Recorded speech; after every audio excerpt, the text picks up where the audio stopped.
Hello, hello, hello, hello.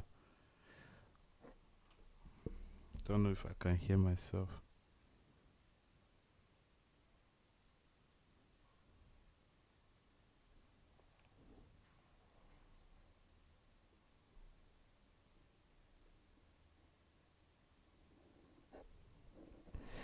Oh my god. It rained today, right? And it's everything just went really bad today. The weather is not good and okay. Alright, I'm back now. So when it rains, everything is just bad here. Starlink is, poor signal and all of that, which is annoying. Anyways, so I'm just going to what if I turned off my camera, right? Would this give a better experience, or I should leave it on?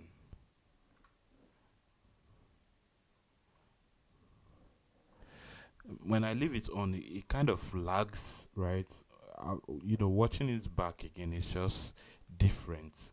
But anything I do is quite smooth, aside the camera itself. Um, okay, maybe I should just keep it that way and continue the stream, right? All right. So I'm just going to go over this question again. I said something yesterday about this XNO operation regarding how much we can, how far we can go to optimize the solution I provided. And one of the suggestion I made was to sort the array, right? And sorting array is not really a straightforward thing, right? It takes o o n log n time to sort an array. So the sorting part is going to like add extra overhead, on the whole solution. But one good thing about that is when we sort the array, right? The time it will take us to compute every possible strong pair will reduce, right? It will significantly reduce because let's say, so let's use this example here. So this and that, this is already sorted, right? This is already sorted, which is good. But in the case where it wasn't, we would have sorted it and do the computation. So here's what we're going to do, right? We know to find a possible strong pair, the absolute value of their difference, right? The absolute value of their difference has to be, you know, less or equal to the minimum between the two values, right? So when we choose two values here, so here's how we're going to do it. After sorting the value, if the array, sorry, after sorting the array, we'll get an array similar to this one because this is already sorted. So we'll have a main loop, right, that takes one item, right? That takes one item and does the computation. So here we have sorry here we have I, right? I, oh sorry, I put an array instead of I. So this is going to be I equal to 0, right? I equal to 0 at this point. So we'll have 1 here. So 1, and then we will pair it with a 1 again in a second loop. I'll just call this. You know what? Let me just put both loops like this. So we have a second loop that goes this way, 4 again.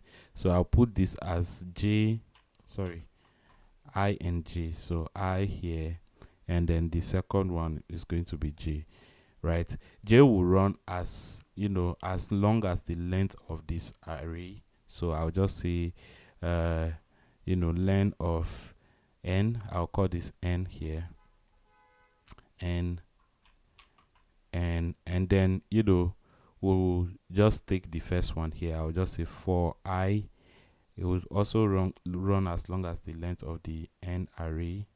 So here and this like this. So now what this does is, in every iteration, right, we want to find out if it's a strong pair or not, right? So what makes what makes a pair a strong pair? A pair will be a strong pair only when, you know, the difference between those pairs. So I'll just take for the first iteration, right, the outer loop will select, you know, so I'll just do it like this. N at I, right, which is the outer loop, which it will point at this one, right, minus n. I'll just put it like this, n at j, right. This will take the inner loop. The absolute value of this, right, LBS of this difference has to be less or equal to the minimum, to the minimum of, you know, n at I, and then, you know, n at I and n at j. Now in our first iteration, I is going to point at 1, so the value here is going to be 1. So we are going to compare with 1, and in the inner loop too, we'll start from this 1 here, so that we can create every possible pair, right? So we'll have 1 1, right? So I'll just represent that with this. Let me use this one. Okay, so we have first iteration 1. Okay, let me put it here. In the first iteration, right, we'll have this comparison here. So absolute value of 1 and 1, right? ABS 1 minus 1, right?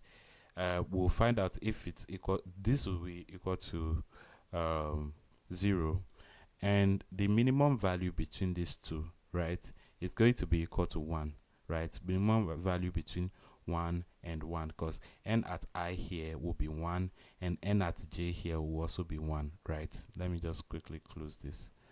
Will also be 1, right, in the first iteration in j. Okay, now, so we found we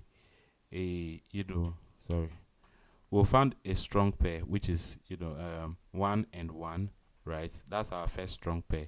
Now mind you, this inner loop has to finish going through every value here before we continue with the I. Before I increments, j has to go all the way to the end of the loop, right? J has to be here at some point, and then when once j reaches here, then the condition for it to continue will now would no longer work, right? Will now be such that, we have to go back to the main loop, right? So once we are out of j, right, we'll come back to I, then we'll increment I to 2. But for now, we are just going to continue looking for every value in j. Now, and you'll see why this solution is actually good. So this is the first iteration. In the second iteration, right, I'll just erase this quickly. So our first iteration, we had one I and I, and we'll calculate the maximum XOR at that point only when we find a a strong pair. Now in the case where, okay, so in the second iteration for j, right, we'll have I equal to 1 again, so we'll have absolute value of 1 minus, now j would have increased to 2, so j will be 1 minus 2, right? The absolute value here is going to be equal to 1, right? Because 1 minus 2 is -1. Absolute value of -1 is going to be equal to 1. And then we'll find the minimum between these two, right? Mean between 1 and 2, right? The minimum between 1 and 2 is 1, right? It's 1. So we compare, we find out if this solution, this condition works for this, if this pair works for this condition. So the pair would have been 1 and 2. This is also a strong pair, and so on. Let me just erase this quickly. So our pair will be 1 and 2, right? Every time we'll calculate the absolute value. I'm just keeping this here because I don't know what the absolute value of 1 and 1 would be. Maybe I should just go ahead and calculate it, because every time we calculate an absolute I mean, I don't know what the XNOR value of 1 and 1 will be, so let me just find out. So I'll just print. Oh, I have it here already. Let me just remove this. This would have been, this will be 1 and 1, right? 1 and 1. You see, this is equal to 0. So then we'll find out for 1 and 2. 1 and 2 again. 1 and 2 will be 3. So this will become our current maximum, right? This will become our current maximum. So the maximum has to be calculated after we check this condition, right? I'll come back here. I'll put an asterisk here. And then once this condition is valid for the current pair that we are checking, then we can go ahead and find the XOR value of those two. So it's going to be n at I. So we'll just say inner max, right? Inner max. This inner max is just to calculate you know, the current maximum, right? The current not the current maximum, but the current XOR value between the two pairs that we found. So here is going to be n at I, and then, you know, the XOR operator is something like this, right? And then n at j like this. So this will give us a certain value. Then after calculating this, we'll compare it with our main maximum.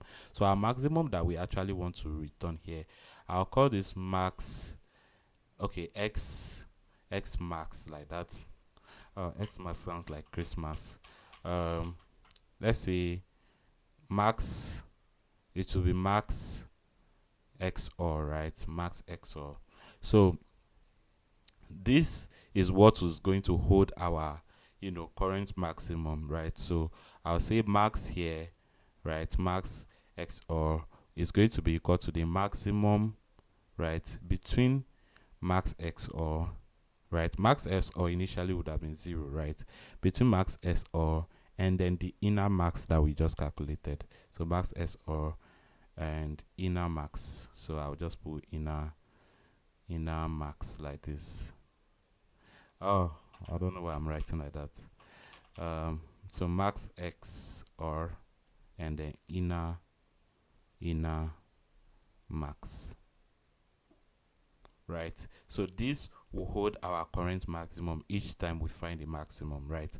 So in the first iteration, we know this was 0 0. The answer here, the XOR value between these two, right, is equal to 0, but this one is going to be equal to 3. So in our second iteration, the maximum value we found was 3, right? So we are just going to you know, keep this as our current maximum.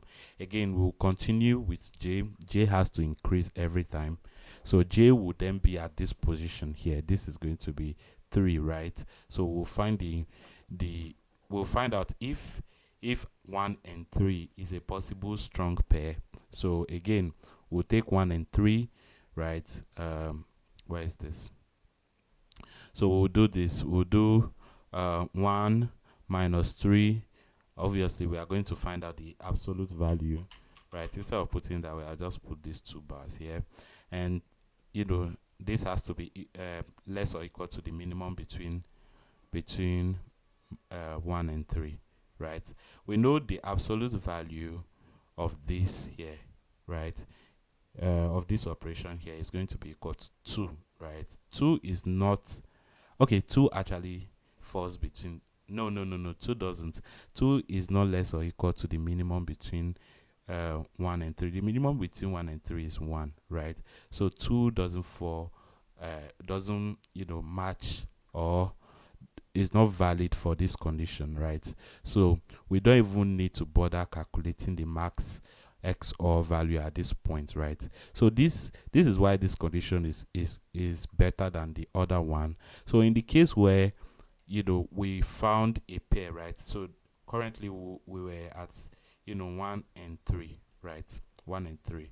So when we find a pair that doesn't match or that doesn't satisfy that condition, we don't need to go through let me see. Okay, we don't need to continue looking through the possible pair that we can make from the remaining items, right? So we did this condition here, right? This value here did not satisfy you know this being a strong pair with 1, right? 3 did not satisfy it, so it means every other value after 3 will also not satisfy the, because the array is sorted. It means we are going from smaller items or smaller integers to bigger integers, right? So when we find an integer that doesn't satisfy the condition of being a strong pair with another one, then it means every subsequent value is also not going to satisfy that condition. So let me just prove that to you. We'll find the absolute value between 1 and 4. So we'll just do 1 4, right? And then let's check if it's going to be less or equal to the minimum between 1 and 4. We already know the minimum between 1 and 4 is going to be 1. The absolute value of the difference between 1 and 4 is going to be 3, right? Although this condition here, this operation here is going to be -3. Absolute value of -3 is going to be 3. So 3 is not less or equal to 1. 3 is bigger than 1. So this also doesn't satisfy the condition, right? So this will help us stop the inner loop earlier than what we're doing before, right? What we're doing before, the solution I provided previously was to go through every possible pair, right? Go through every possible pair. Where is it? Okay, so here we have for I, and then we are just trying to match. We are just trying to find out if we can create a pair, right? If we can get at least the maximum. We are not even I wasn't even checking if the the possible pair that I created, right, is going to satisfy the condition such that the two items or the two pair, right, is actually a strong pair or not, right? Or the two items that form a pair, the two items that form a pair is actually strong or not. So with doing it this way, right, we'll quickly know which items are not going to be a strong pair, and will exit out of the inner loop earlier than than the previous implementation. So I'm just going to go ahead and try it that way. So I just come here. I did not push this code yesterday. I don't know why I didn't do it. So I'm just going okay, let me push this and make sure that this version actually exists on Let's Code on my GitHub. So I'll just do git add, right? Git add git commit -m, and then I'll just put what's the name of this? Max, is it Max strong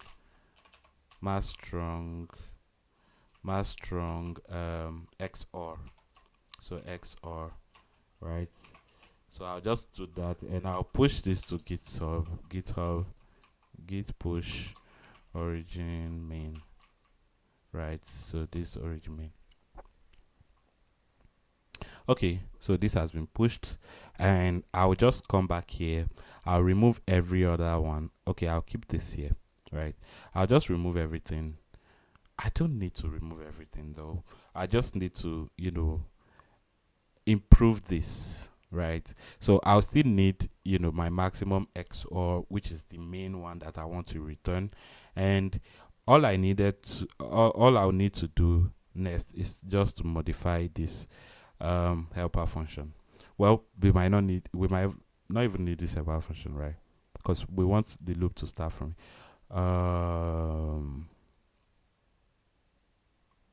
yeah, we want to stop this second loop here. I can't break out of the loop from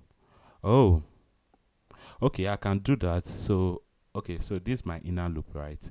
I'm checking the maximum XOR by between the previous maximum XOR and the value this returns, right? Um,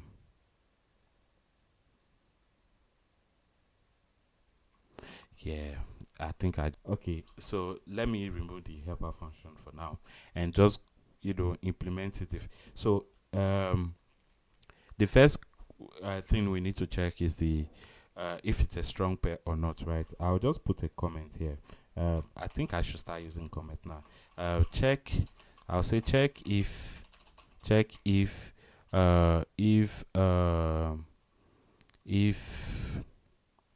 okay. So I'll say check if pair is strong, right? Check if pair is strong. Okay. So how do we check that? First of all, we need to provide those two pairs, right? So I'll say if I mean our helper function could actually help us do this, right? I might just need to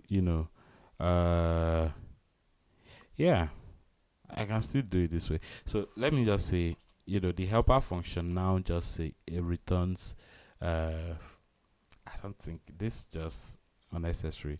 I can just take the absolute value here between these two, right? Instead of A and B, we'll have I and then J, which is our second value, and then all the way between I and then J, right? So J here, okay, that's it.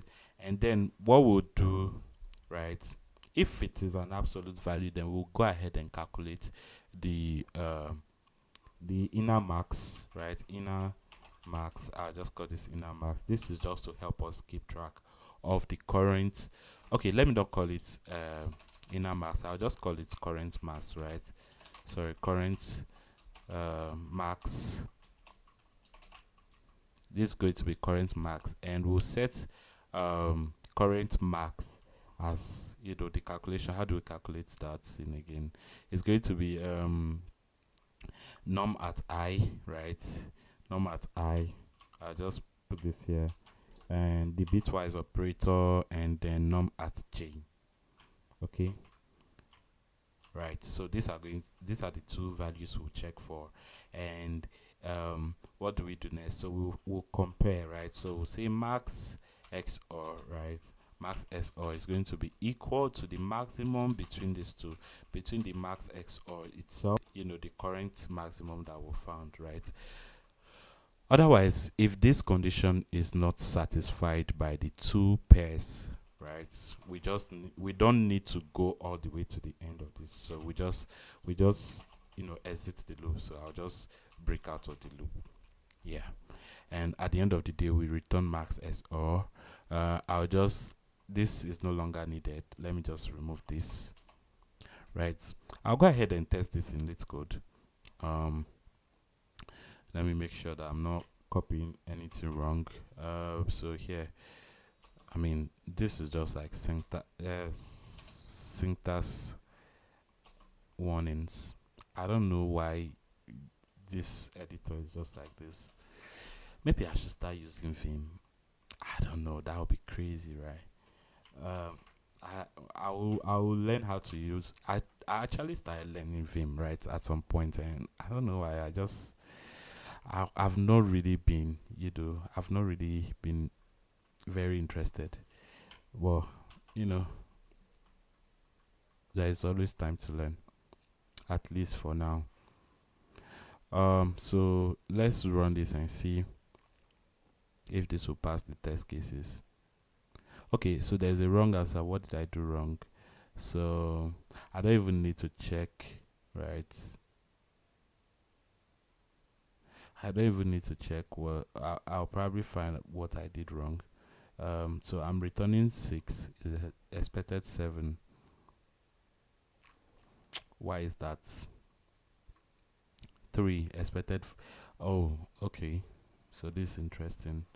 I'm calculating.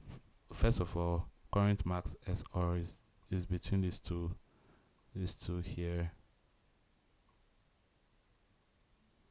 Between I and J. Oh, I know why. So yeah. So what I would need to do here is not just to I can't change the name of this variable. I know why this is not working. So I said I'll sort the array first, which is why this condition here that passed was, uh, I mean, this is also sorted, right? Why didn't it work? It should have given me. Anyways, first of all, let's sort the array. So I'll call this. I'll say, sorted. I'll call this sorted num. Sorted. Oh, come on, sorted num. Yeah. Okay, let me leave it as sorted num, and I'll set this to nums is an array dot sort. Is this how you do sorting in Python? Oh god, I always open that browser anytime I want to. So I'll say I'll call it sorted sorted sorted num. Nums is equal to nums dot sort. Okay, yeah. So we sort it this way, and then we replace this by that. How about this? Okay, nums. We don't need nums again anywhere here. So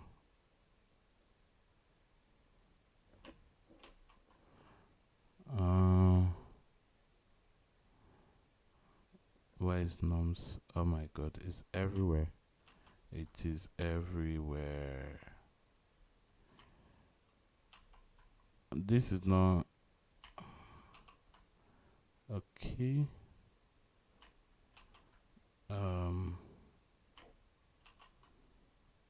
Okay, so we have max or something is happening here. Why is this?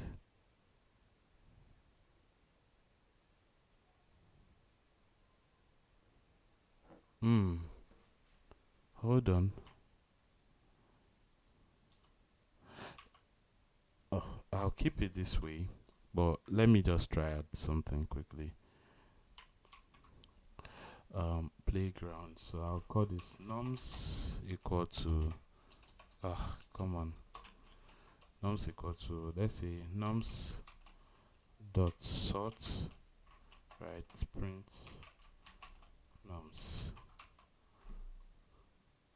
Oh, I don't need. Oh god. Yeah. Okay, let's say I had 5 here. Right, 5. What happened? Yes. Oh god, I don't need to. This doesn't return. Oh, okay. My bad. My bad. I did not need to do that at all. So all I needed to do is to just do nums dot sort. Yeah, this will still work. In the normal way. So I'll just go ahead and try these two conditions here. Like this. I should have 7 and 0, right? This gives me 6 and 0. Why is that? So how am I calculating the maximum? For J in length, yeah. I mean, I'm only breaking because I don't. This condition is not respected, right? It is not a strong pair, so there's no reason why. I don't see any reason why I should continue calculating for numbers that are not a strong pair.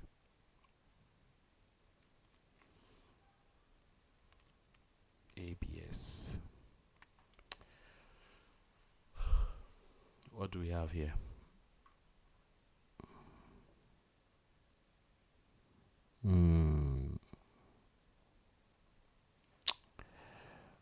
Max X, or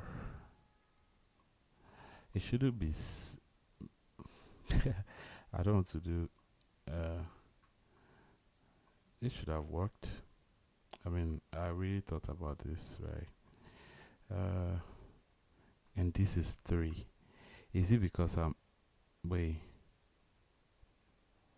Is it because I'm exiting the loop earlier. So let's say, I mean, this is just the same as the other one, right? So I'm creating every possible pair between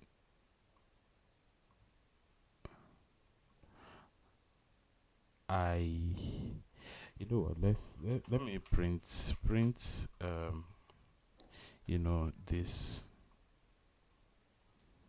I want to print these two. I want to print them as a tuple to see the pairs I've created. Okay. Let's use one first. Let's use this. We should have 11 possible strong pairs, right? As the question indicator. So 1 and 1, 1 and 2, 1 and 3 is not a strong pair. Nah. Okay. Oh, sorry. I know why this is not. I need to check strong pairs only. Right. We should actually have 11 strong pairs for this, but we are just in. Oh my god, that is reduced. Why is that? Wait, how am I calculating this? This is minimum.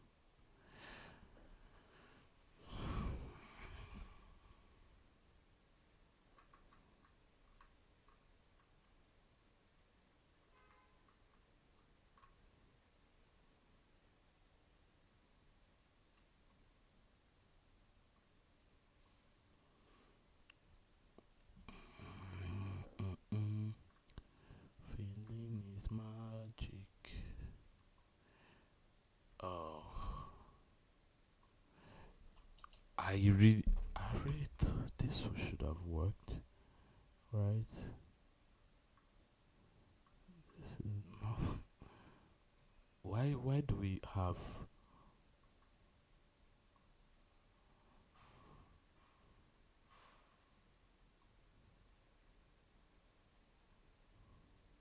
When we break out of the loop, right?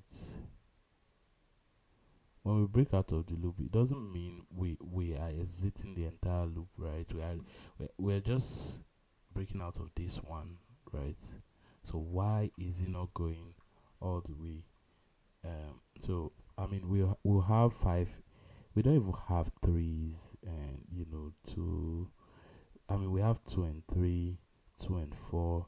There is no even 3 and 1. I mean even though 3 and 1 is not going to be a. This is surprising, right? This is really, really shocking right now.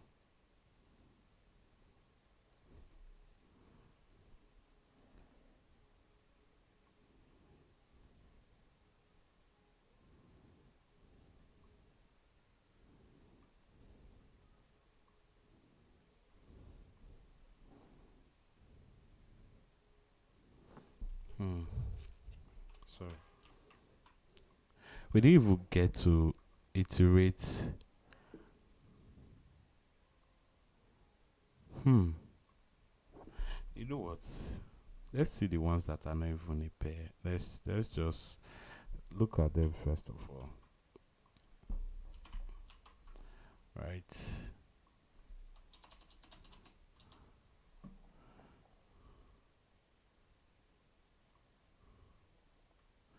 1 and 3. 5 and 1. Why am I not seeing 4 and other values?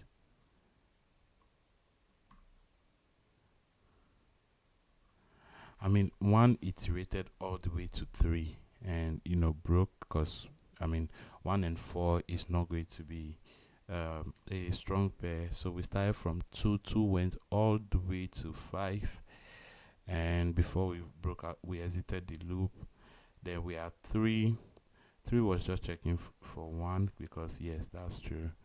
And 4 against 4 against 1. This is also true. This is not valid. 5 and 5. 5 and 4 should be. What's going on? What is actually going on right now? I'm supposed to see every possible pair. Now I don't. Oh, I see. Um, so what's happening here? Well, I mean, if you look at this, right, we are going 1 all the way to 3. We stop at this point. If we're at 5, right? If we start with 5, if I is when I is 5, right? And we check 5 and 1. 5 and 1 is not. Oh, that's not going to work. It's not going to work at all. This means, right, 5 and 1. Okay, you know what? I should probably tweak this condition a little bit, right? If the I is actually larger than J, right? If I is larger than J, right, it means we are comparing, big I with small numbers, right? And which also means that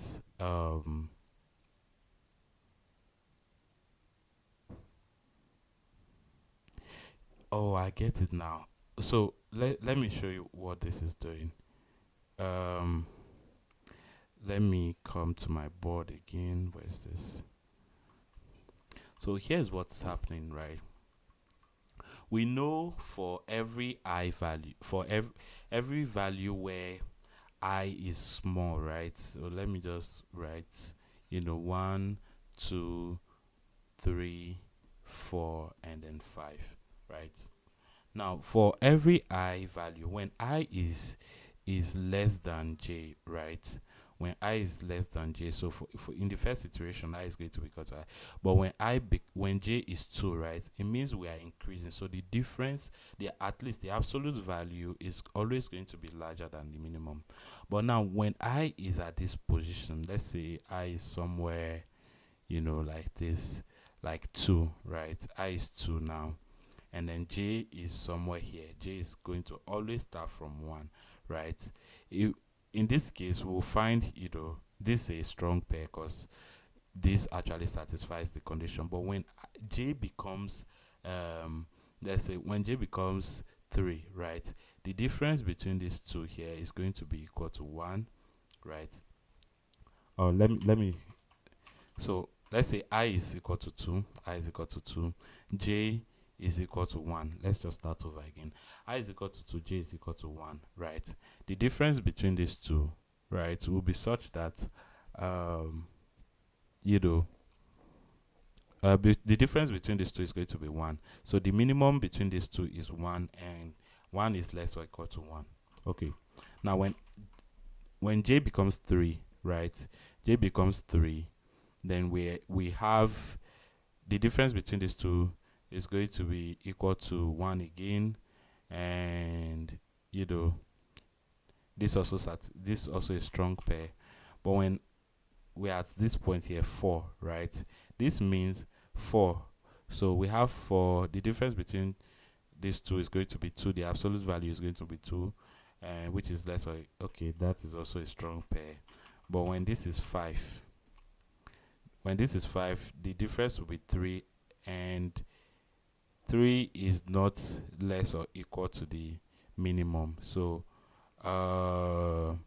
yeah, so this will, I mean, for 2 we will go all the way here.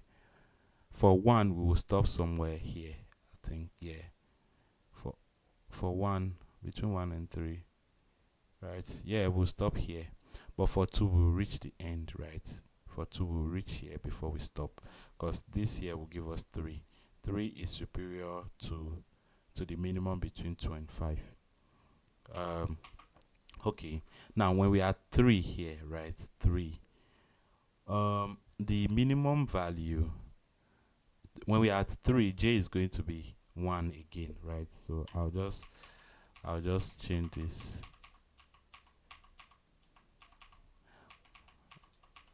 Okay. When we are 3, j is equal to 1, so I is equal to 3, j is equal to 1, right? So the difference between these two, right? The difference between these two is going to be 2, right? Which means 2 is superior to what? 2 is superior to the minimum between these two, right? And the condition was saying when we find, you know, when we find when we find two pairs, right, that don't satisfy that condition, we should exit the loop, right? We should exit that inner loop, which means we'll exit the loop and continue with I being 4 and starting at this point again. But that's not going to work in every situation, because if we continue looking, right, if we continue checking for every other value for of j, right, j will be at 2, right? So the difference between these two, the absolute value of the difference between these two is going to be equal to 1, which means 1 is superior. I mean, 1 will satisfy this condition. 1 is less or equal to the minimum between these two, right? 1 is equal to, less or equal to 2, right? The minimum between 3 and 2 is 2, right? So 1 satisfies this condition. Now you can begin to notice a pattern here, right? If we find if in the case where j, right, j is where I is larger than j, right, I is larger than j, I mean at some point j will be larger than I. We don't necessarily have to end the loop there, right? We don't necessarily have to end the loop.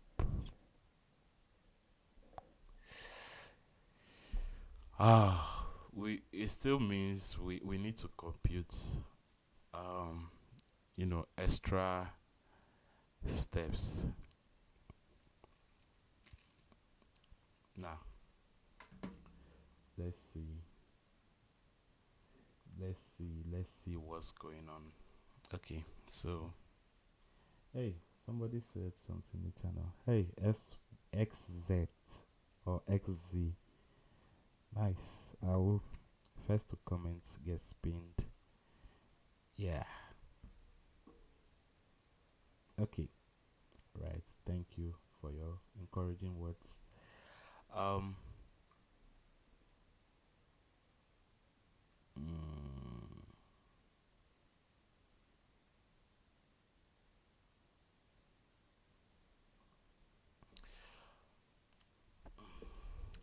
so how do we solve this such that we don't need to, you know,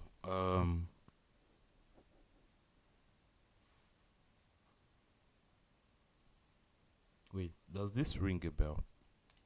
If I is here, if I is equal to 3, right, I is somewhere here, and we compute, yeah, I mean,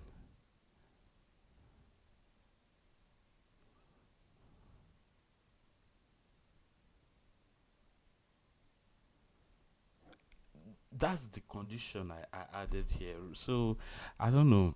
Wait, let me. This is frustrating, honestly. Um, this is, you know, my condition is such that when I find two pairs, right, the absolute value, the difference between the two and the minimum is bigger than the absolute value of the difference, then there's no need to continue looking to the right. So and this in this case here, right, in this case, let's say we are okay, let's start over again. um oh, sorry, I is here and j is also here. So let's say I is equal to 1, j is equal to 1 too, right? So we'll find the difference between these two is going to be equal to 0, which is less or equal to 1. So this condition passes. Then it means we will have to continue increasing j, right? So when we increase j, right, what's going to, oh, sorry, let me remove this. It means we have to increase j. J will be here, right? When we increase j, what then happens? Let me just go ahead and. So when we increase j, we'll find the difference between these two. This is still going to be equal to 1, right? The difference between 1 and 2 is 1. Absolute value of 1 is 1. 1 is less or equal to 1, right? So this makes it valid for us to continue increasing j. So we'll increase j to this point here, right? So j will be here. We'll find the difference between these two, 1 and 2. The difference between 1 and 3, sorry. 1 and 3 is going to be 2, right? It's going to be 2, right? The difference between 2 is not less or equal to 1. 2 is bigger than 1. So we don't continue with j anymore, because every time we increase j, right, if we continue increasing j, right, the result will always be larger because the array is already sorted. We know the array will be sorted. So let me just prove that now. The difference between 1 and 4, right, is 3. Absolute value of 3 is 3. 3 is bigger than the minimum between 1 and 4, right? So we don't need to continue the check anymore because that condition will always be valid. All right, so which brings us to the next step, right? Which means we'll start I from this point here. Once we stop at this point, we have to increase I, right? So we'll have to increase I. So now here's where it is. I mean, not yet. It won't be interesting yet. Okay, so we'll find the difference between 1 and obviously that's going to be 1, and we'll increase j again. This will satisfy the condition because the difference between these two is 0 and the minimum is 1. But when we are at this point here, right, the difference between these two is going to be equal to 1, and yeah, this also satisfies the condition.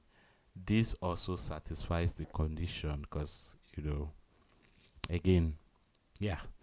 So and then when we are at this point, right, this will be 3. The minimum between 2 and 5 is not, I mean, 3 is bigger than the minimum between 2 and 5. So we need to stop at this point here. We need to exit the loop here and increase I to this point here. So we'll start again here, right? Now this is where things get interesting. When we are at this point, right? When we are at this point, the difference between these two here, the difference between these two is going to be equal to 2, right? Now 2 is superior to the minimum between 3 and 1, right? 2 is superior to 1. The minimum between 3 and 1 is 1, right? 2 is superior to 1. So what happens in this case? Do we exit the loop or we continue? Now, when we exit the loop, it means we'll miss out on every other possible value, because once we shift j to this point here, things will begin to look good again, right? Now, what does this tell us? What does this tell us about this implementation? Is it going to be based on the fact that we did not see a possible strong pair early, then we just have to exit the loop? Because when we shift j to this point, right, when j starts from here, the difference between 2 and 3 is 1, right? The difference between 2 and 3 is 1. Let me just erase this. The difference between 2 and 3 is 1. And 1 is less or equal to the minimum between these two. 1 is less or equal to 2. Right? So what is the condition that actually makes us break out of a loop? What is it?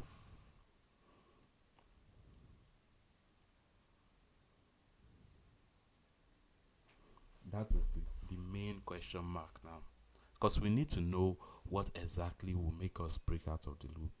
Is it because we know that there is going to be bigger values when we find the difference, or we just have to keep in mind that there's a possibility that um so there's a possibility that I right I mean the difference might become smaller when we increase j, right? Like in this case now, at first here it wasn't, right? I mean, this doesn't satisfy that solution, but when we move it here, it actually does satisfy the solution. So does it mean that, I mean, in the first case, right, in this condition here, I'm exiting the loop. I'm exiting the loop once I know that I've already found a condition that doesn't satisfy. I mean, I've already found a pair that doesn't satisfy this condition, so I know I will just exit the loop. But that is wrong, because there's a chance that the next time we increase j, right, we could find a pair that satisfies the solution. So what does this tell us? um so this means exiting the loop is not totally reliant on the value of the difference or on the condition. It's also based on the fact that I is possibly larger than j, right? If I is larger than j, right? If I is larger than j, then there is a chance that, because we are always subtracting, right? So if I becomes larger than j, and we just need to continue the loop. We need to keep checking if it's a strong pair or not, right? Until j becomes, now even here, right? Even here, I don't think this will work. Because even when j increases past I here, right, this still satisfies the condition. The difference between these two and up to this point here is still valid. It is still valid. So uh that's not going to work at all. I don't think so. And I think it's time to just move past this, because it's not going to work. It's not going to work that way, at least to my knowledge. It's not going to, even when we sort the array. What I mean, mm-mm. The array can be sorted. I mean, if this is going to work, then I'm not sure I know it yet. Is this going to work? I doubt I have that information yet. Otherwise, I mean, for in the next situation, I is going to be somewhere here, right? J is going to be here. The difference between these two is going to be 3. 3 is larger than this, right? 3 is larger than this, so we don't even need to calculate the XOR value between these two. So we increase j again. We increase j again. We increase j again.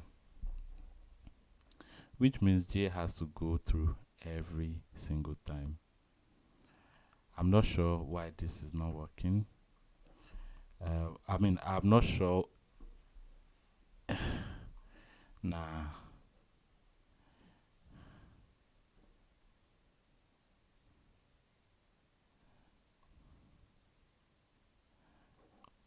Okay. I mean, because my solution yesterday was not, the best. Uh, it was really poor in terms of route. It worked, but there's still room for improvement, which is why I try to improve it. But anyways, let's just not waste too much time on that question and move on to another question. So I'll start with this question. This question is very interesting. Longest substring without repeating characters. So how do we solve this? Given a string s, find the length of the longest substring without repeating characters. So the length of the longest substring without repeating characters. Let's take this string for instance. And that's all the description we have, and a few example, 3 examples. The length of the string could be equal to 0, or so this is just a coding constraint. We'll come to this later on, but let's check with this, right? And I started explaining this yesterday on how I would go about this. I was messing things up at some point. I wasn't even getting myself anymore. I wasn't understanding what I was saying myself. So, but today I actually went ahead and did some research on this question, and so let's go ahead and try it out. So it's going to look like this. So we have a string s, right? Our string s is going to be here. Let me just do the oh god. Okay. Yes, this is awesome. All right, so our string is here, and then okay.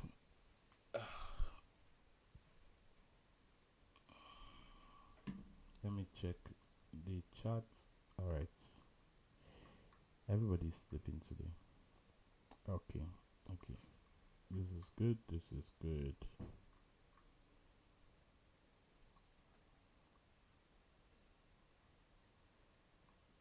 My network is absolutely horrible today.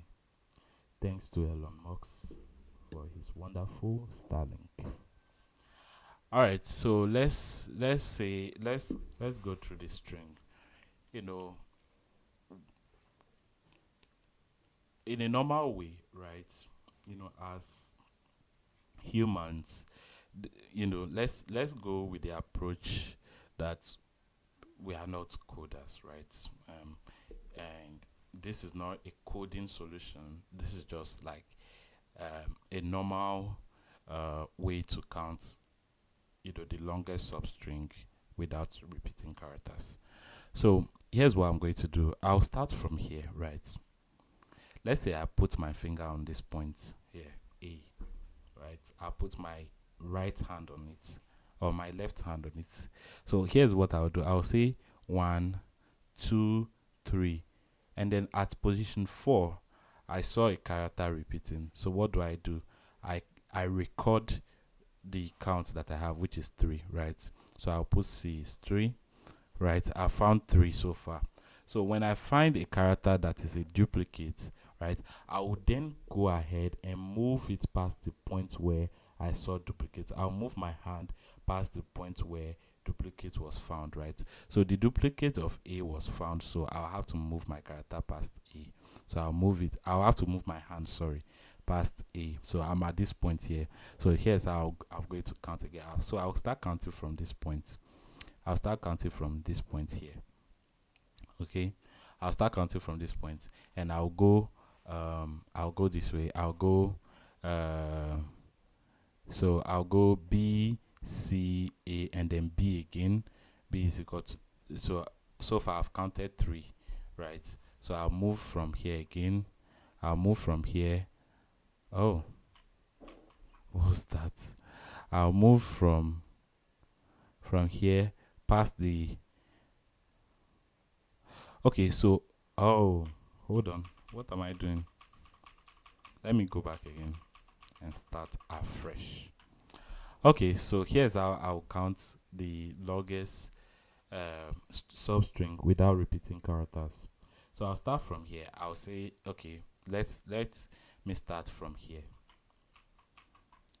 How do I do this? I'll just do it like this.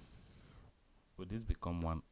Oh, this is too long. Okay, so I'll go 1, 2. Oh, I'll go.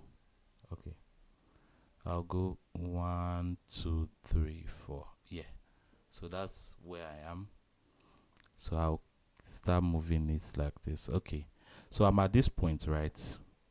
Then I'll start counting. I'll start counting like this. 1, 2, 3, 3, and then at 4, right? I know for there is a duplicate. I've already seen an A before, right? So I don't need to count up to 4. So my count was up to 3, right? So before I write that, let me just remove the 4. So my count was up to 3. C is going to be 3. So I found 3 characters, and I'll now move my cursor past the point where I saw you know where there was a repeating character. Obviously it was at this point here, right? So I found a repeating character at this point, so I'll move my cursor away from here to this point. So it will start from 2, right? So I'll start counting again. 1, 2, 3, right? And then 4. At 4, right? At 4, I saw another repeating character. So what do? I have to move again. I have to move past the last occurrence of where it repeated, right? I'll have to start from here now, and I'll start counting again. 1, 2, 3, 4, right? It's still 3. So the length of this string here without repeating character is going to be 3. And the longest length of the, let's use a different value. I want to use something that is not uh let's just create a random string. I'll say let's create a random string. I'll say s. That example was not sweet at all. Let me use something much more diverse. I will say s is equal to string s is going to be equal to what? It's going to be equal to, if close the door. Somebody is outside. Who? This the estate plumber. He said that our guest toilet is leaking and is affecting the flat downstairs. And I'm just using the toilet. Yes, sorry. Oh.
Sorry about that. I had, you know, something to attend to quickly.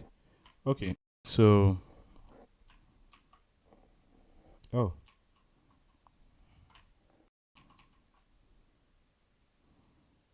um,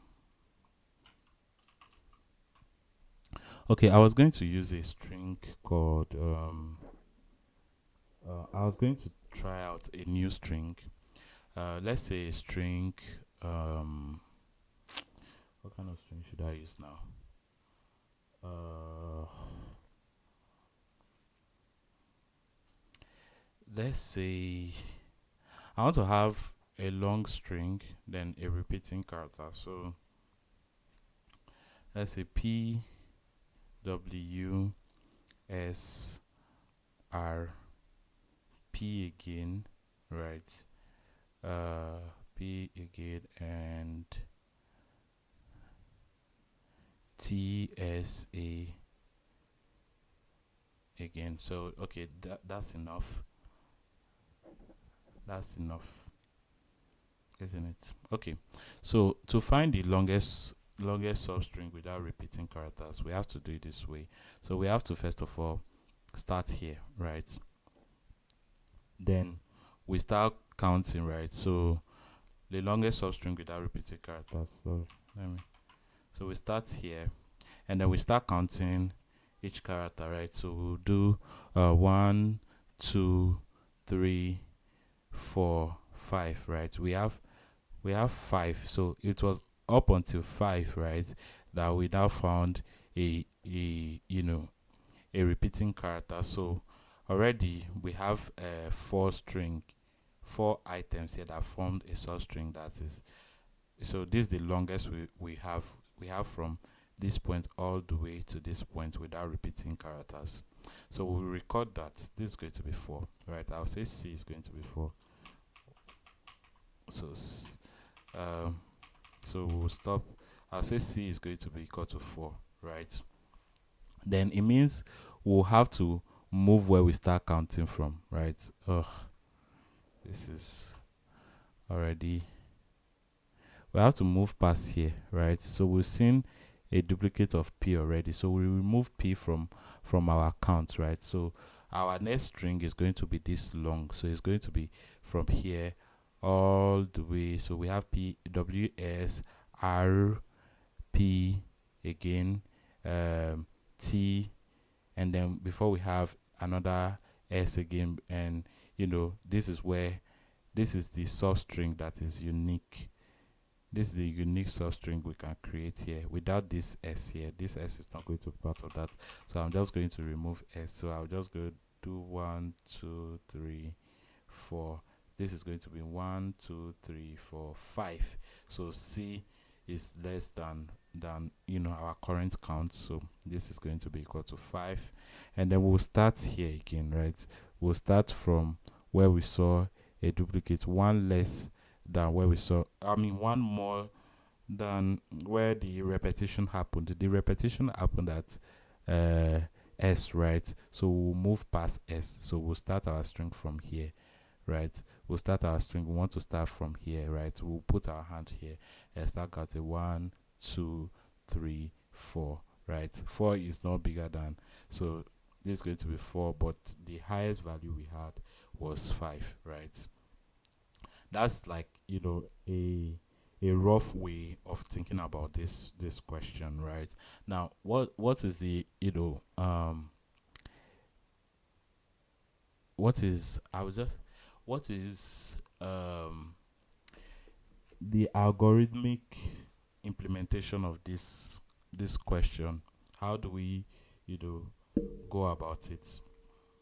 Well, first of all, I said something about moving, um positioning my hand somewhere, right? Like, let's say I was just visualizing this as characters in front of me, and I want to know which one is arranged in such a way that it is not repeated in the string, right? So um I'll have like a pointer, right? So this is going to look like a pointer problem. And although it is tagged uh, sliding window, right? Maybe the how long the string is, right? How long the substring is probably the window, but thinking of this, it means we want to have a point here, right? And then we want to have another point go through the string and increase it each time until we find a duplicate. When we find a duplicate, we'll move this point here past the last occurrence of the duplicate, right? So it means we'll move p here. Let's say we found p where I want to. Okay, let's say let me erase everything again. So we start with a pointer here. I'll call this L, right? This is the left pointer, and then another pointer R, right? R will go from here, right, all the way through the entire string. So I will be moving like this. I will be moving from, oh god, I hate this. Oh, I don't like that. Also, R will be moving. R could even start from here, right? Let's say at first we don't need to put the pointer. We don't necessarily have to have it there. This will be where we start counting from, right? So let's say this is equal to 0, and then R is here, right? R will go to the entire string, and so that we can know which item has been repeated. And how do we even keep track of unique items? We can create a map, right? We'll create a map here. So for each character, right, this is going to be at R, character at R, and R will be 0 at this point. So we'll say P at R. So P to 0, right? P will be 0. Then when R shifts to this point here, where R shifts to this point here, then this will be our position. So W will be 1, W will be 1, right? But then how do we keep track of how many unique items we found so far? Well, we have to keep calculating that in every iteration, right? So in the first iteration, this is how we are going to do the calculation. We are going to find, so we have, let's say we'll have a min maximum. I'll just put min max like this, right? This min maximum is going to be 0, which means we found 0 items so far, right? Now when we start counting the first iteration, R will be at P here. R will be here, right? This will be the position of R. So the position of R minus our left point, right? This is also going to be equal to 0, plus 1 is going to be how many characters we found so far. So the calculation will go this way. So it will be R, right, minus minus L plus 1, right? Now R is not necessarily the so R is going to be the iteration count, right? So in the first iteration, R is going to be 0, and L is always 0, right? In the first iteration, plus 1 means we found one character we found one character that is unique in this, and also a substring, right? So in the next iteration, we'll add W to we'll add W to our map, right? We'll add W to our map. When W is in our map now, we will do something like this. So when W is in our map, we'll also calculate this again. That will be R is going to be equal to 1, right? 1 minus 0 plus 1, right? This will be how many unique characters we found so far, which is 2, right? So we have 2 items in the map. And then we have S again. We'll do the same thing. S will be equal to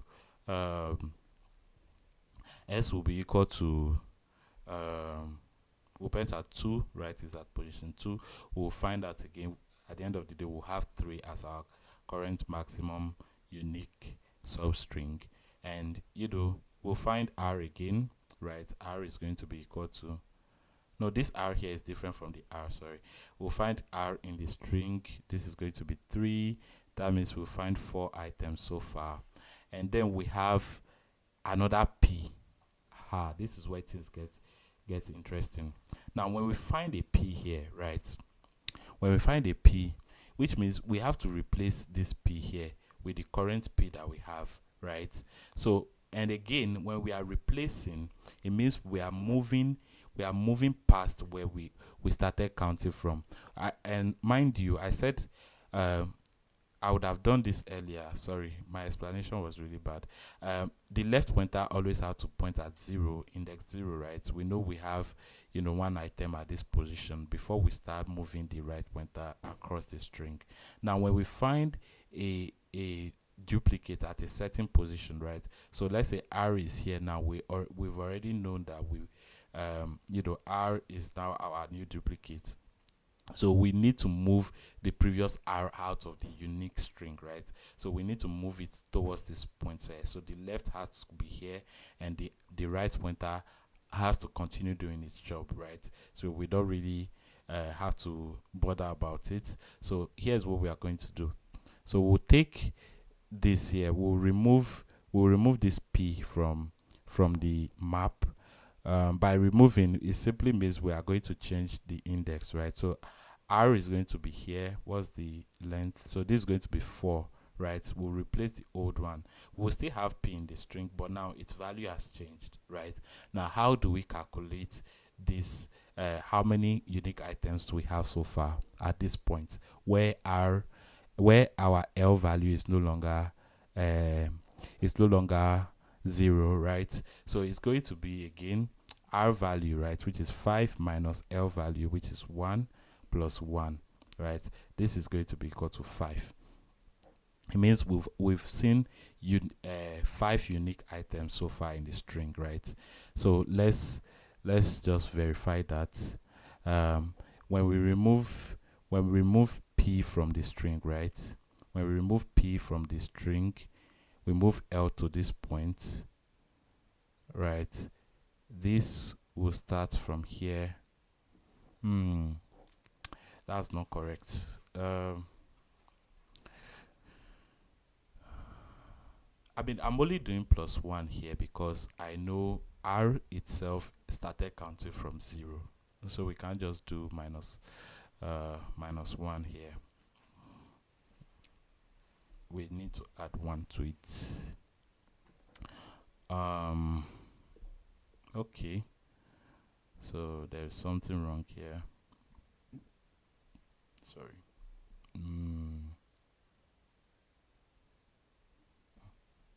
If we're at this point, right, and L started from here,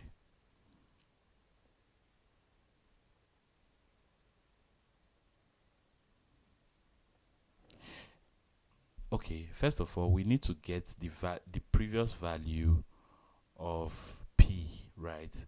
What is the previous value of p? Because we can't just do we can't just remove p from the array just like that, or from our map just like that. We need to get its previous value and then use that previous value to shift our left pointer, right? So the previous value of p would have been 0, but we can't just use 0 because we are counting how many items. If we use 0, then we'll still be at this position here. Why is that like that? We'll still be at this position here, but we want to move it to this point here, so we'll add 1 to the L value. Okay, so when we are here now, so what will now be our current count?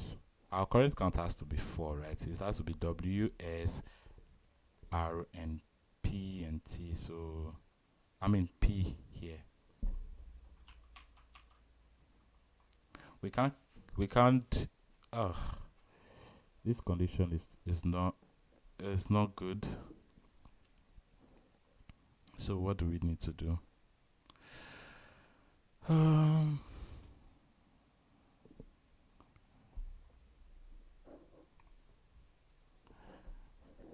Honestly, if this was P, this is P here.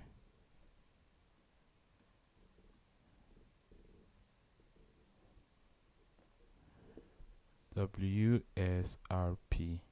This is 4. This is 4. Previously we found PWSRP. So this is 4.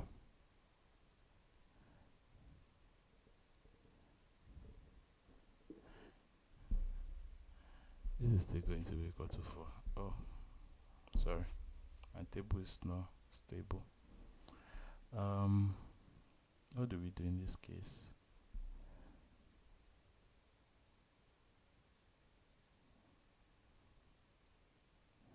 What do we do in this case?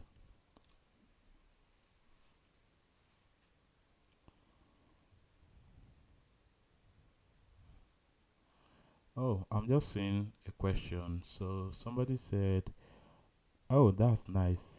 Oh, on day 4. Okay, good, good. That's very good. I leave the links to the questions that I'm solving in the description, so you can check the description and you get the questions there. And I also, push my answers to GitHub. So there's the GitHub link in the description as well. You can have access to that too. Um.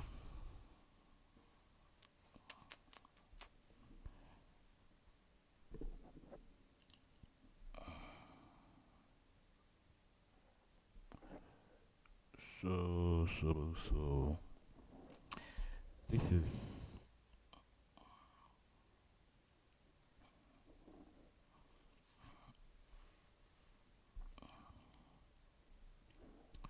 so if we start from here, right? This is L.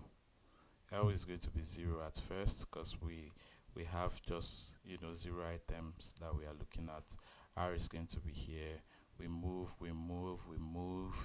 and then we are at this position here, and this already existed in the map. So what do we do in that case? We need to push our L past it so that we'll create a new, a new a new pattern or a new substring that is that's that does not have repeated characters. Then we'll now move from this point. So far, how many characters do we have here? This is going to be 1 2 3 4. It's going to be 4. This at position what? This R here is going to be at index 5. So index 5. So if it's index 5, right? Oh, wait, what was I even thinking? So this at index 5, right? Yeah, so if it's index 5, we want to do 5 minus the position of this. Now, it's not really the position of this, but it is the index of this here, right? The index, the value at which this is plus 1, right? This is going to be equal to 2. Even though it's 1, we are doing plus 1, right? We are doing plus 1 of to this. But why do we even need to do plus 1? Why do we need to do plus 1? Why do we need to do plus 1? We honestly, this is what we need to do. We need to take this value here. Its index, right? What was its index before? The p was equal to 0, right? P was equal to 0. So we replace p with its current index, which is this one here. This is going to be equal to,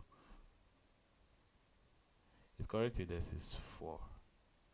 1 0 1 2 3 4. Okay, so its current index is going to, why was I saying 5? It's going to be equal to 4. Oh, it's going to be equal to, okay, so I'm messing up my explanation. When we find a duplicate, we need to shift past that point, right? We need to shift past that point, which is why we are here, and which means we get the previous value, right, where we find the duplicate. This is going to be equal to 4 here, right? We'll get that previous value, and then we add 1 to it so that we are at this point here to create a new substring. Because when you look at this from this point all the way to where we found a duplicate, right, this is a unique string, right? Until we have a repeated character, we just have to keep increasing r, right?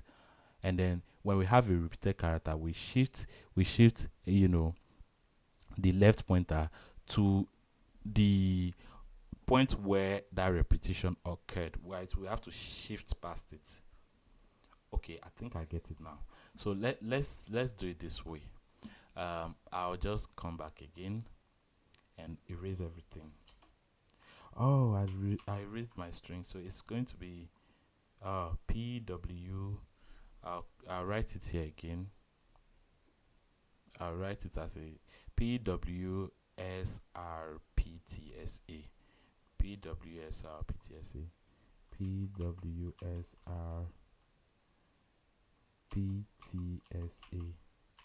Copy, undo, and delete this.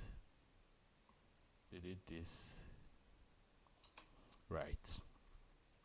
Okay, so I think this might be the best way I'll explain this. So I'll just come here, right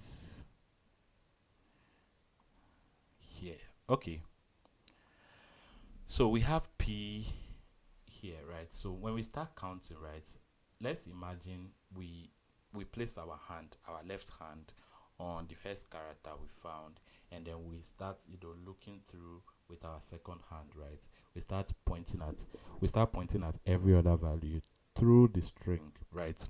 So to do that, I'll have 2 pointers, obviously. So I'm going to put my 2 pointers here. So I have a left pointer, right? Oh my god, I used different color. So I have a left pointer, and my right pointer, right, will still have to start, will go through the string, but my left pointer just serves, as a guard where, there was a unique occurrence, right? So it's just going to play that role for me. Otherwise, I'm good with the left pointer. Otherwise, I'm good with the right pointer. So I'm just going to, keep increasing my right pointer throughout the string. Now, when I'm at this position here, it means I only have one item that is unique, right? One item that is a substring and also a unique value. So at this point, how do I calculate, the length of the substring that has unique item? Because so this is going to be index 0, right? This will be index 1. Let me put it at the bottom. So index 0, index 1, index 2, index 3, index 4, index 5, 6, and then 7, right? Now, how do I do this? So first of all, I know my left and r are going to be 0, right? Their values are going to be 0. So I don't want to say I have 0 item, 0 unique item. It's going to be 1. So I have to add 1 to the difference between those two, right? Because I'm always going to remove L from the R, right? R is increasing. R becomes bigger as we go through the string. L also becomes bigger, but it doesn't increment as fast as the right pointer. So I want to reduce the value of the left pointer. I want to reduce the value of the left pointer from the right pointer so that I get a specific margin, right? So it's going to look something like this. So let's say I had my left here and my right here, right? So we know this is going to be 1, 2, 3, 4, and 5, right? I'm not saying this is a unique string. I'm just giving an example. Now, this here, right? This here is at position what? Let's say this is at position 5, and this is at position 1, right? How many unique items do we have between these two? It's going to be equal to 5 minus 1, right? When you count, you will see that you have 1, 2, 3, 4, 5, right? 5 minus 1 in terms of binary count, or a computer counting from 0 all the way, because the computer counts from 0 right? We need to add 1 to this to get the actual items, I mean the actual number of items or unique items that we have. So it's going to be 5 minus 1 plus 1, which is going to be equal to 5. So it means we have 5 unique items in this string. Okay, so let's just go ahead and do that. So I'm just going to, so every time we find a unique item, we have to add it to a map to keep track of it, right? So this is going to be P is going to be at 0, right? And we have W is going to be, so let me remove, so I have my map here like this, right? P 0, W 1, S, okay, let me keep incrementing R each time, right? So when P is 0, R, when L is 0, R is also 0, but we found a unique item, right? We found one unique item. Let me just go back to sorry, this question is quite tricky for me too, so I'm just trying to understand it. So we have P at 0, right? Now we'll find the maximum at this point. How do we find the maximum? The maximum is going to be, so I'll just put max here.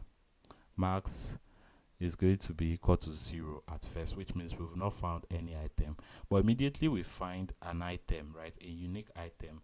Max has to increase, right? But how do we increase max? Max is going to be the difference between the previous max that we found, right? It's going to be the maximum between the previous max and the difference between the position of the right pointer and the left pointer plus 1. So this is what I meant by that.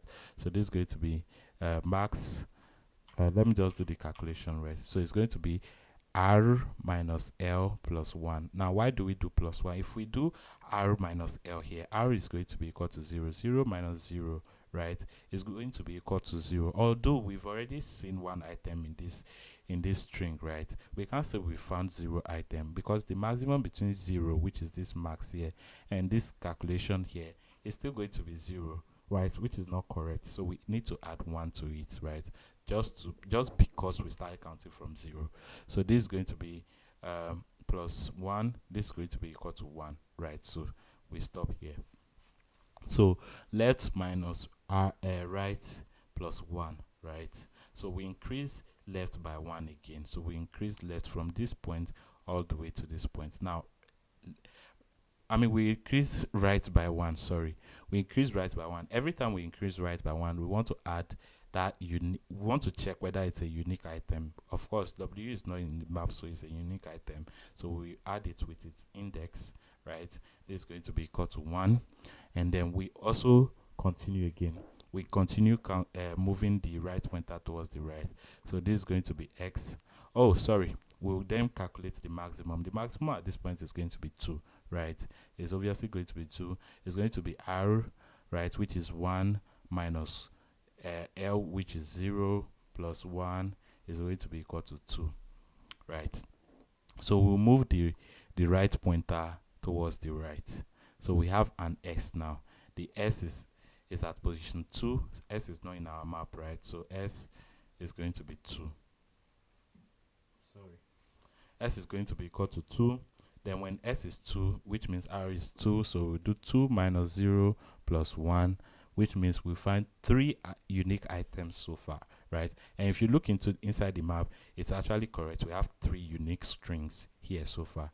So then, you know, we do the same for R. So we have R at this point. R is going to be equal to 3, right? The index of R is 3. It's not our main R, right? It's the R that is, you know, in the string here. So it's going to be equal to 3. And then we calculate again. We calculate the maximum, right? This is going to be equal to 3 minus 0 plus 1, right? Is going to be equal to 4. And if we look in our map, we still have 4 items in the map so far. Now, when we're at this point now, P here. Oh, sorry. I don't even need to write the R. So I just need to move this R to this point here. Now, these are position 4, right? But then this is a duplicate. this is a duplicate. So we need to remember the last time we saw this item. Of course, we can just do that by looking into our string, right? By looking into the map, sorry, by looking into the map. And the last time we saw this was at position 0, right? So we need to update this value. We need to update it by the current value. It's going to be at position 4. But before we do that update, we need to move our left pointer that helps us know where the unique item started counting from, right? We need to move it past the last occurrence of P, right? We need to move it to this point so that we can start counting more unique items, right? So this is going to be here. So the value of L now will be 1, right? R was what? R was equal to 4 when we found that duplicate. So we need to update this. We need to update this to 4. We change this to 4, right? This becomes 4. And now once this is equal to 4, we'll do something else. So we'll need to calculate the unique items we found so far. This is going to be equal to 4 minus the value of L. L is going to be equal to 1 now, right? Plus 1. This is still going to be equal to 4. If you look at this string again, right, when you look into the map, we still have 4 unique items, but this time around it's just that the position of P is now at index 4 instead of index 0, sorry, instead of index 0. So we'll continue increasing, right? So we increase this here again. We increase R towards the right. We increase the R pointer. Oh, come on. Yeah, we increase the right pointer towards the... Oh my god. We increase the... Let me just put it here so that I will not click into this. Let's see. We'll increase the R pointer towards the right, right? So this is a T. So T, we don't have T in our string, so we add T to the map, right? T is going to be at position what? T is at position 5. So our unique string is going to look something like this: WSRPT, right? WSRPT, and we get the value of this. So this is going to be R at 5. 5 minus the value of L.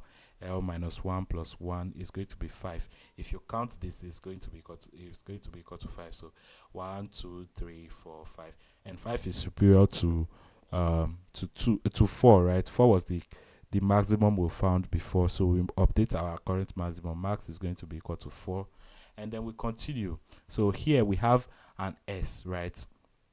We have S here,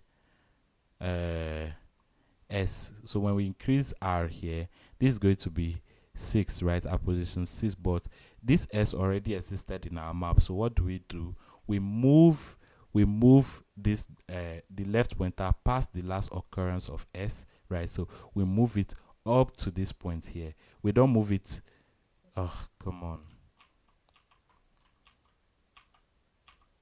We don't move it to this point. We move it past the last occurrence of S, right? It was here originally, so we move it to this point here, right? So our unique string is going to start from R, P, T, and then S. So here's what we need to do at this point. When we find the unique item this way, so we update the value of S in the map. This is going to start from position 6, right? So we calculate again. We calculate the current maximum string is going to be equal to 6 minus the value of R, which is of this L here, sorry, of the left pointer, minus 3 plus 1, right? If you calculate this is going to be equal to 6 minus 3 plus 1. This is 4, right? This is going to be equal to 4. And if you look at this, right, between this left pointer all the way to the right pointer, you have 4 characters. So let's just analyze that. Let's just write it out. So it's going to be, from left pointer, it's going to be R, P, T, and S, right? So this is our correct unique length. Obviously, this is no longer than what we found before. This is going to be equal to 4 here. This is going to be equal to 4. So we don't even use this. We don't even update our maximum again. So we continue increasing the left pointer, right? So we increase it. we increase the right pointer, sorry, to this point here. So the right pointer is going to be at this point, position 7. And at this point, we're already at the end of the string, right? Position 7 here. So yeah, so we update our map. Our map is going to be updated with r, right? R is going to be equal to 7, and we find the difference between those two, so L and R. So it's going to be 7 minus 3, which is 4, plus 1, which is going to be equal to 5. And our current longest string is going to be from this point, R P T S A, right? Which is equal to 5. But already we have 5, so we don't even need to update the value here. Yeah, so that is how we can solve this question, which is really exciting. So I'll go ahead and implement this. And before I even implement this, right, I still want to come back to this question here. This one here, where we're trying to find the minimum XOR value, the maximum XOR value. Sorry, we are looking for the maximum XOR value within a string, right? I mean, within an array of integers. Is there any question in the chat? No questions. Okay, so let me. Oh, my network is very bad today. I mean, it has always been like this, but not as bad as today. Sort of bad.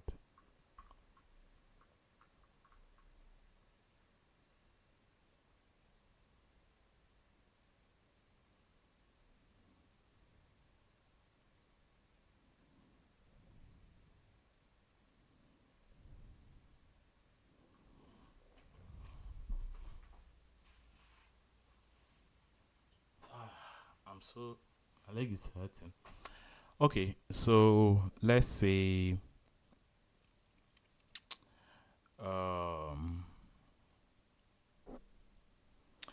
before I forget what I said here, let me just quickly implement this first, and then I'll come back to that later on. So let me just start here.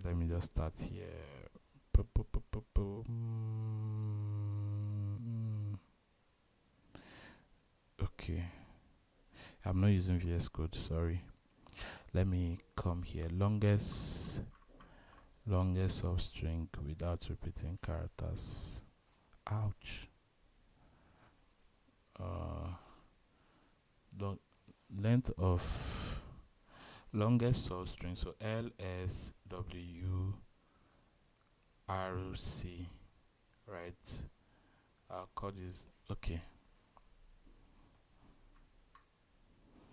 So it's going to be, should I put in a 2 pointers,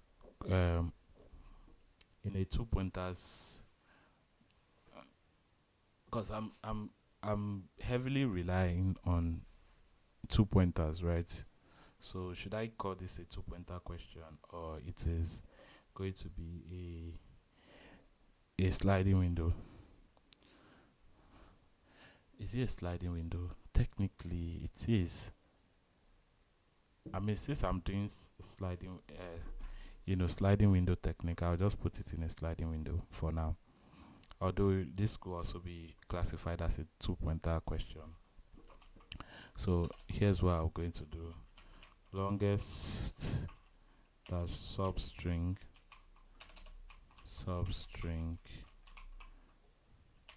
no repeat. I'll call this no repeat. Yeah, no repeat instead. And yeah, so let's get started with our implementation. So let me copy, as usual, since we are looking for a substring, right? This even makes it valid for a sliding window question, because a sliding window is just getting a portion of an iterable data, right? So if it could be a length, it could be an array. Sorry, it could be an array. It could be a string, right? Looking for a sub array or looking for a substring within a bigger string. So what I say? First of all, I'm going to create a map where I need to keep unique characters. I'll call this unique, right? Should I call it unique? Unique, unique character map, right? Unique character map. I set it to be equal to the map here, right? Now, what do I do next? So I just have to start iterating through. Oh, I need to create a maximum. So I'll say max.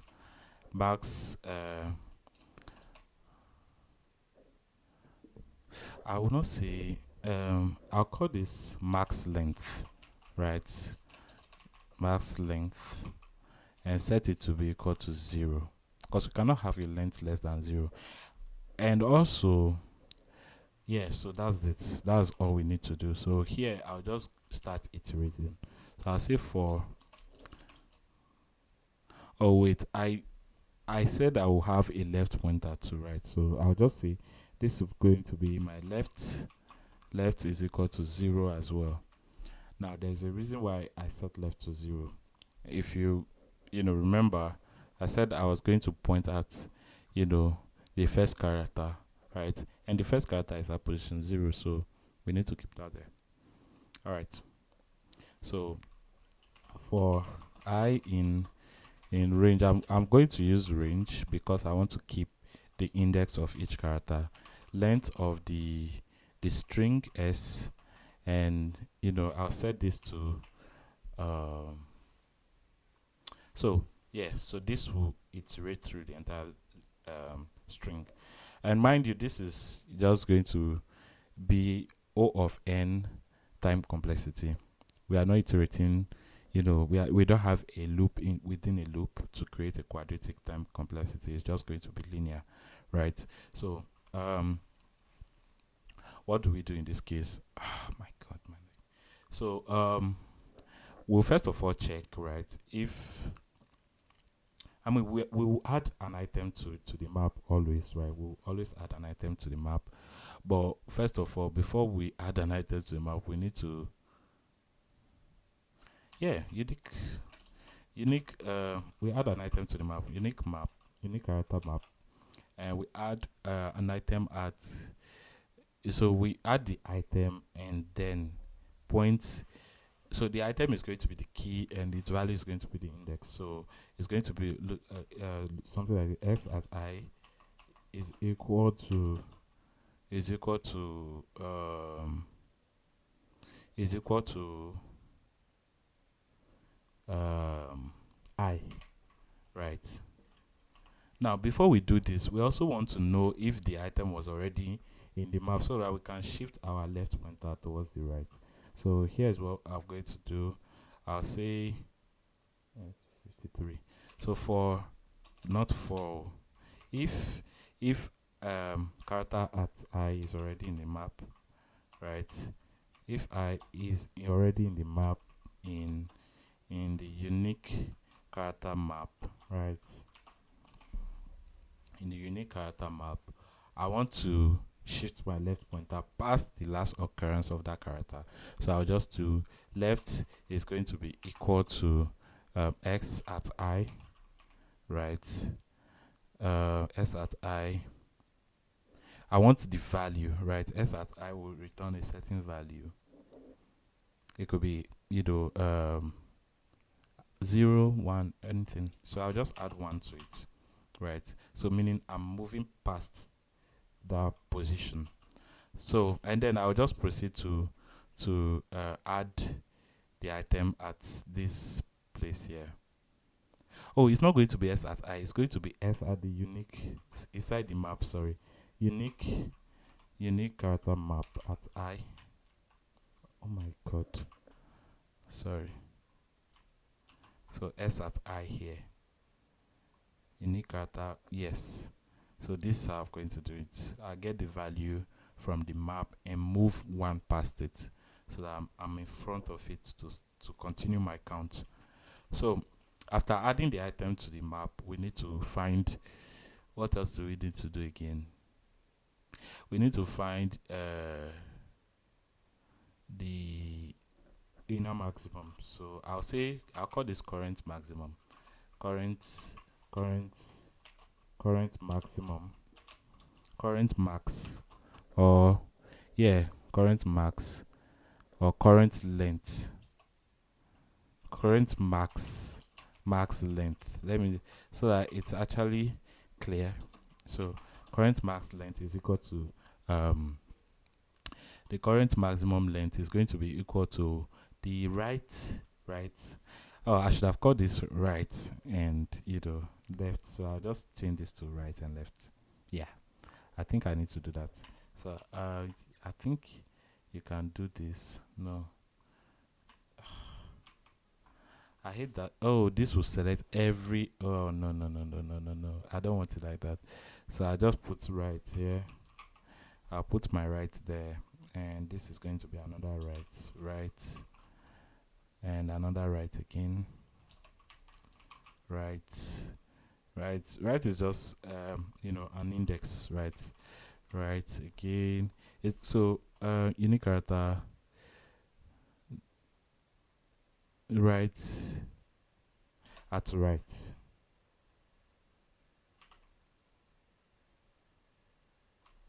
Yes. So this will create the value. Okay. So to calculate the current maximum, it's going to be right minus left plus 1. Now we'll find the maximum between those two. So it's going to be max length, right, is equal to maximum between the current max length and and um and what and the I can put this first. I like to have this. I mean, it doesn't make any difference actually. It doesn't. It's going to max length again, between the max length again. So at the end of the day, when I'm done going through this entire loop, I'll just return the max length here. Oh, sorry, it's going to return the max length here, and this is it. Yeah. So I'm done. I think I should add comment here. So I'll start adding comment to my code. Uh, keeps track of unique, right?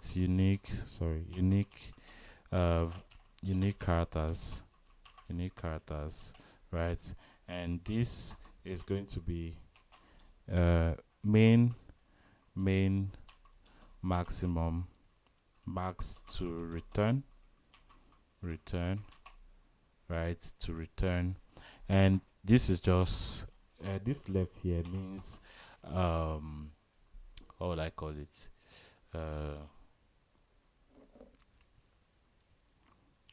yeah, so points.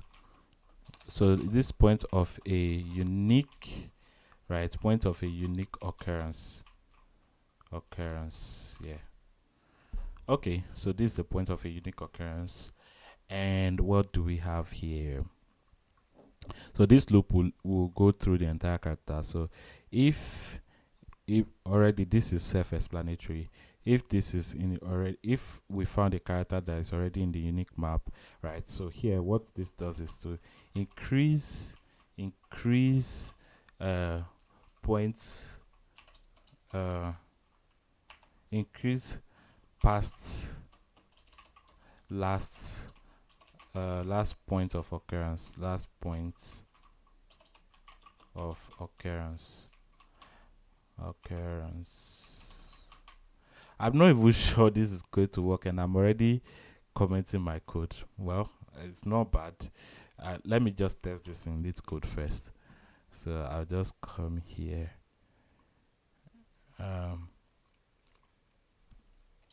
Sometimes let me remove my comments first. Does this affect it?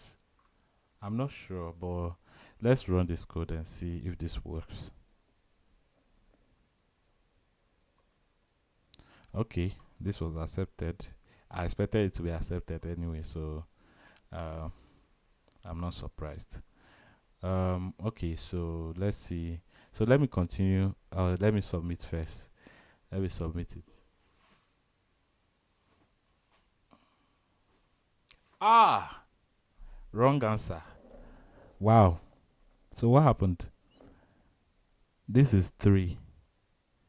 My output was 3. Expected 2. Why is it 2? Yeah, it's actually 2. 0 here. BABA. This is going to be 2. So why did I have... Ouch. Oh my god. And my time... I've already done 2 hours. Ah, I intended to do 1 hour. Just 1 hour. And I've done 2. Ah. Okay, you know what? Just to properly round up, I need to... well, wait. If you look at this, right? So we are setting this here.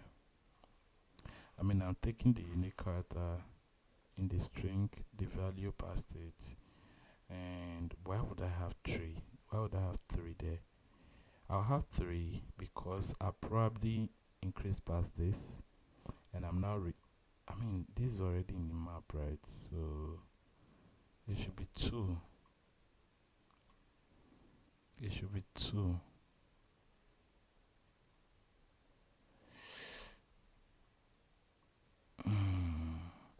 You know what? I'll continue this tomorrow. I have so much to do. So git add. Oh, git. Oh god, god, god, god. No way. Git add dot git commit dash what's this? Longest substring sub sub no repeat. Okay, so let me just write longest dash substring without repeating characters, without repeat characters. So I'll just put this there, and I'll just push this to GitHub. Git push origin main. I will try. I'll try to improve this. I don't know. Time just went by quickly. Um, Again, I couldn't